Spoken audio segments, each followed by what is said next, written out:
कृपया कहानी को पूरी सुने। कहानी अच्छी लगे तो लाइक एंड सब्सक्राइब जरूर करें।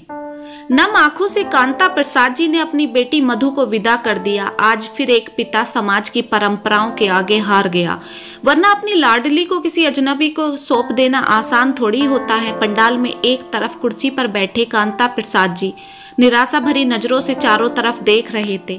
सुनो जी, आपको 2 रातें हो गई, जागते जागते जाकर अंदर कुछ देर आराम कर लीजिए, कांता प्रसाद जी की पत्नी महिमा जी ने बोला। अरे सुन महिमा, मधु कब वापस आएगी? अरे भाई हद हो गई, अभी तो आपकी लाडली अपनी ससुराल पहुंची भी नहीं होगी। कल आएगी पग फेरे के लिए। कल किस समय आएगी? आज आएगी दोपहर तक। इतने उतावले हो रहे हो तो साथ ही चले जाते अपनी लाडली के। पलंग पर लेटे लेटे कांता प्रसाद जी सोने की कोशिश कर रहे थे, मगर नींद उनकी आंखों से कोसों दूर थी। आप सोए नहीं अभी तक? महिमा जी ने कमरे में दाखिल होते हुए पूछा। जाने क्यों फिक्र हो रही है मधु की? काहे की फिक्र? जानकी काकी का बेटा मिला था रात शादी में, बड़ा परेशान लग रहा था।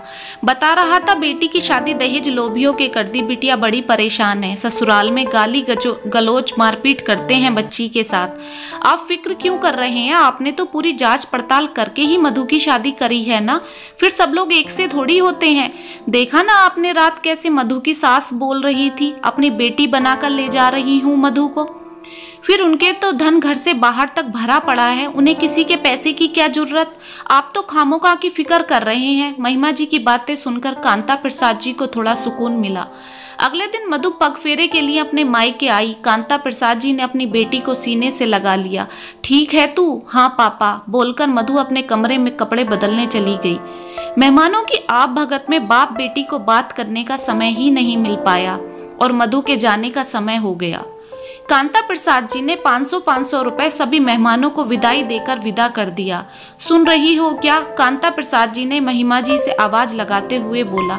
हाँ बताइए। मुझे तो आज मधु थोड़ा चुप चुप लग रही थी, कहीं कोई बात तो नहीं है? आपके दिमाग में तो वहम भर गया है। शादी में कितनी रस्में होती हैं, बच्चे थक जाते हैं। सो जाइए चुपचाप, मुझे तो नींद आ रही है, कहकर महिमा जी करवट लेकर सो गई।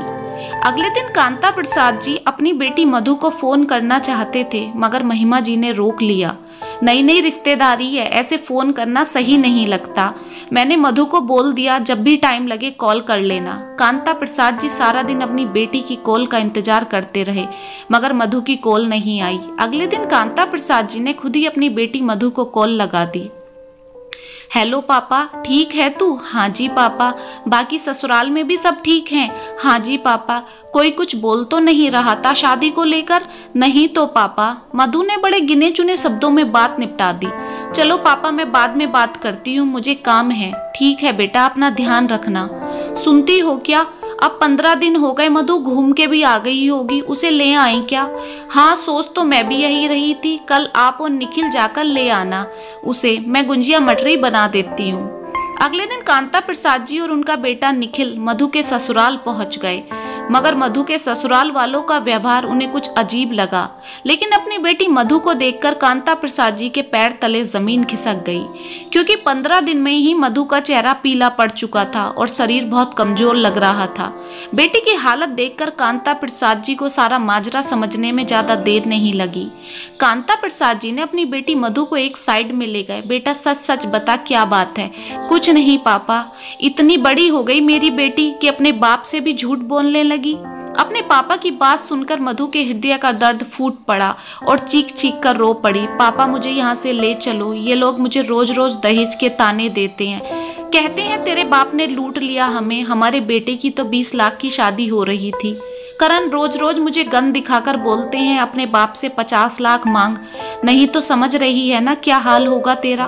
पापा मुझे मार डालेंगे ये लोग, ले चलो मुझे यहाँ से। कांता प्रसाद जी ने करण का गला पकड़ लिया। तेरी हिम्मत कैसे हुई मेरी बेटी को धमकाने की? तेरे माँ बाप ने रखी होगी तेरी कीमत, मेरे लिए मेरी बेटी अनमोल है।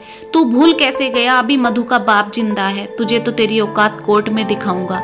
चल मधु बेटा अपने घर, कहकर कांता प्रसाद जी ने अपनी बेटी मधु का हाथ पकड़कर घर की ओर चल पड़े।